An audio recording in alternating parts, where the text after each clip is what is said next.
जय माता दी। कैसे हैं आप सब? आई होप कि आप सब अच्छे होंगे। सभी बड़े लोगों को मेरा चरण स्पर्श और सभी छोटों को मेरा प्यार। 14 मई को देवगुरु बृहस्पति अतिचारी हो रहे हैं। अतिचारी से मतलब है कि जल्दी जल्दी वो राशि में अपना परिवर्तन करेंगे।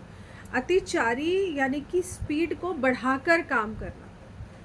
तो यहाँ पर आप ऐसे समझिए, एक प्रैक्टिकल एग्जांपल लीजिए, अपने ऊपर लगाकर देखिए कि अगर आप 5 मिनट में 2 चपाती फिनिश करते हैं तो आपकी स्पीड इतनी बढ़ा दी जाए कि आपको 5 मिनट में 5 चपाती फिनिश करनी हो तो फटाफट स्पीड बढ़ाएंगे तो उसमें क्या होगा, गले में भी चपाती आपके फंस सकती है, ठीक से खाना आपको डाइजेस्ट नहीं होगा। तो वैसे ही जब भी देवगुरु बृहस्पति अतिचारी होते हैं तो थोड़ी बहुत समस्या तो लाते हैं। देवगुरु बृहस्पति जो है वो हमें ज्ञान देने का काम करते हैं, लेकिन हर चीज़ कहते हैं ना, एक अच्छे तरीके से की जाए और जल्दबाजी में की जाए, बहुत फ़र्क हो जाता है इनमें। तो ठीक इसी तरह 14 मई को जब देवगुरु बृहस्पति अतिचारी होंगे तो ये बहुत कुछ अच्छा और ठीक करने की कोशिश कर रहे हैं। यहाँ पर ये देवगुरु का काम क्या है? हमें ज्ञान देने का काम है। तो ये हमें ज्ञान भी देंगे ऐसे में, लेकिन देवगुरु मिथुन राशि यानी कि बुध की राशि में आ रहे हैं। तो देवगुरु बृहस्पति और बुध देव दोनों ही कंप्लीटली अलग अलग सोच लेकर रखते हैं। तो ऐसे में यहाँ पर देवगुरु बृहस्पति नई सोच को बढ़ाने का काम करेंगे। देवगुरु बृहस्पति यहाँ पर धर्म को जगाने का काम करेंगे, जो कि बहुत अच्छा है, लेकिन थोड़ा सा ख़राब भी है। ख़राब मैं इसलिए बोल रही हूँ क्योंकि कुछ लोग अपने धर्म को लेकर ना बहुत पॉजेसिव हो जाएंगे। अब एक होता है किसी चीज़ को मानना और एक होता है बहुत ज़्यादा मानना। तो जब पॉजेसिवनेस किसी चीज़ की बढ़ जाती है, किसी रिश्ते को लेकर पॉजेसिवनेस बढ़ जाती है, या आपकी कोई ऐसी फूड हैबिट है जिसके लिए आप इतने ज़्यादा पॉजेसिव हो जाते हैं कि बस चाहिए चाहिए, तो कहते हैं ना, नशे की लत लग गई है उस पर्टिकुलर पर्सन को।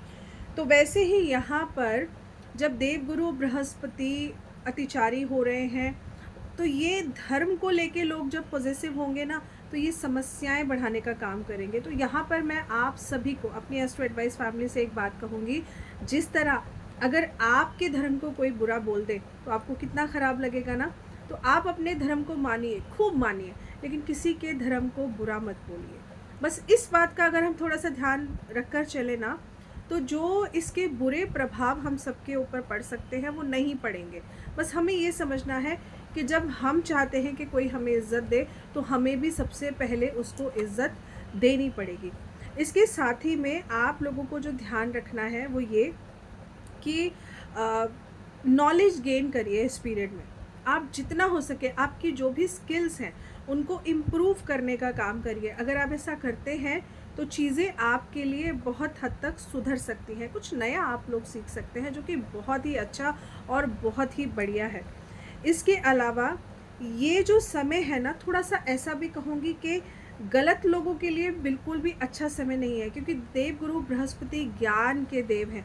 ये हमें ज्ञान देने आते हैं। तो जो लोग अनैतिक काम करते हैं, गलत काम करते हैं, उनके लिए तो समझिए ये एक तरह से शिकंजा कसने के लिए आ गए हैं।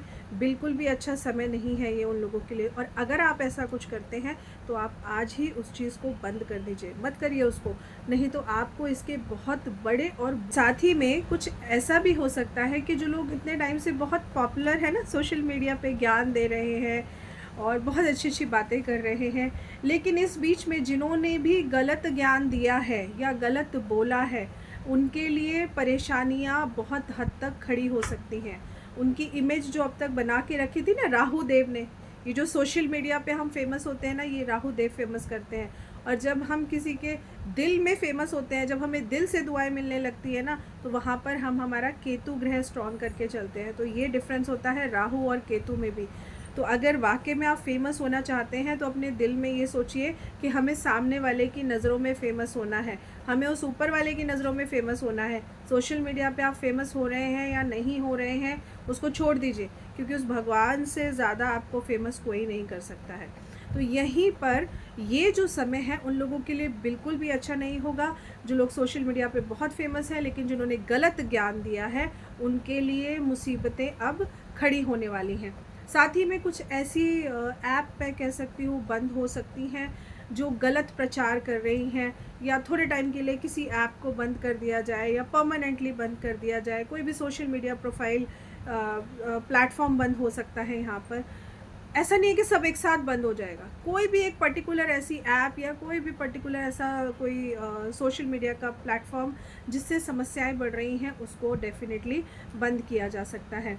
सरकार कुछ नए नियम बना सकती है और बनाना ज़रूरी भी हो जाएगा इस समय, क्योंकि जनता के लिए कुछ ठोस निर्णय अगर सरकार नहीं लेगी तो कोई किसी की बात को समझेगा ही नहीं, सुनेगा ही नहीं, जो कि बहुत ख़राब है, गलत हो सकता है। तो जब इस तरीके के नियम बनेंगे ना, तो जनता के लिए भी ये बहुत बढ़िया रहेगा और जनता भी एक दायरे में रहकर काम करेगी। और डिसिप्लिन हर चीज़ में होना बहुत ज़रूरी है। अगर हम डिसिप्लिन को साइड में रख के कोई भी काम करते हैं तो आपने देखा ना उसके परिणाम कितने गलत होते हैं। तो सरकार जब नियम बनाएगी तो कहीं ना कहीं हम सबको उसे फॉलो भी करना चाहिए। और जब तक देवगुरु बृहस्पति मिथुन राशि में रहेंगे, एक बात तो मैं बता सकती हूँ जिसको आप लोग जिस बात को बहुत परेशान है कि युद्ध, कोई बहुत बड़ा युद्ध इस पर्टिकुलर पीरियड में तो नहीं होगा।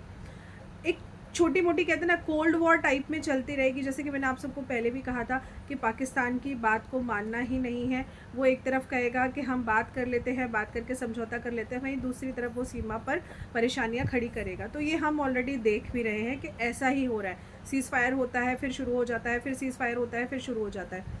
लेकिन इस पीरियड में इसी तरीके की कोल्ड वॉर चलती रहेगी।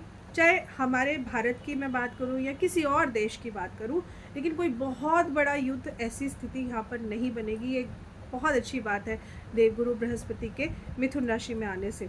अब साथ ही में जो देवगुरु का काम है ज्ञान को बढ़ाना, तो कोई नई रिसर्च हमारे सामने आ सकती है, कोई नई रिसर्च किसी चीज़ को लेकर हो सकती है, या कोई ऐसी रिसर्च जो पुराने समय से चल रही थी और अब सामने आ गई, कोई नई मेडिसिन बन के आ सकती है। कोई ना कोई इस तरीके का रिसर्च का काम भी हम सबके सामने आ सकता है, चाहे वो पुरानी रिसर्च क्यों ना हो और अब हमारे सामने आ जाए। तो ये गोचर अच्छा भी है, लेकिन हमारे लिए कुछ चुनौतियाँ, थोड़ी बहुत चुनौतियाँ लेकर भी आ रहा है। राशि अनुसार मैं आपको अगली वीडियो में बताती हूँ इसका परिणाम क्या होगा, आप उसे देखिएगा। और साथ ही में ना भारत एक बहुत बड़ा इम्पॉर्टेंट रोल प्ले करेगा इसमें, आप ऐसे समझिएगा। ये जो भी परिवर्तन होगा आप ऐसे समझिए कि भारत इसमें एक बहुत ही बड़ा इम्पॉर्टेंट रोल प्ले करेगा इस समय। तो परिवर्तन तो कहते हैं ना कि नियम है, परिवर्तन तो होना है, कोई भी एक चीज़ हमेशा के लिए फिक्स नहीं है यहाँ पर। तो परिवर्तन अच्छा है, लेकिन बस ध्यान आप लोगों को ये रखना है, जो मैं फिर आप लोगों को कह रही हूँ कि 14 मई से लेकर के 18 अक्टूबर तक का ये जो समय है ना, देवगुरु बृहस्पति मिथुन राशि में है, फिर इसके बाद कर्क राशि में चले जाएंगे। बस जिस तरह आप अपने धर्म को मानते हैं, जिस तरह आप अपने धर्म की पूजा करते हैं, उसी तरह आप सामने वाले के धर्म का आदर करिए। आप गलत मत बोलिए, क्योंकि ऐसा करने से क्या होता है, लड़ाई झगड़े बढ़ते हैं, दंगे फसाद बढ़ते हैं। तो इस तरीके का कोई भी काम मत करिए जिससे कि आपको भी परेशानी हो या सामने वाले को परेशानी हो। और बाकी कर्मों का फल तो उस परमपिता परमेश्वर ने देना ही होता है। तो आप ऐसे भी मत घबराइए कि भाई सामने वाले ने ऐसा कर दिया तो उसके साथ तो गलत हो नहीं रहा है, क्योंकि ये भी बहुत सवाल होते हैं ना आप लोगों की, वो हमारे साथ गलत करते चले आ रहे हैं, हम अच्छा कर रहे हैं। छोड़ दीजिए आप, क्योंकि जब उनका समय आएगा और जब ऊपर वाले को लगेगा ना, तो वो अपने आप ही उसका परिणाम उनको देंगे ही देंगे। बस आप अपने कर्मों को अच्छा करके चलिए।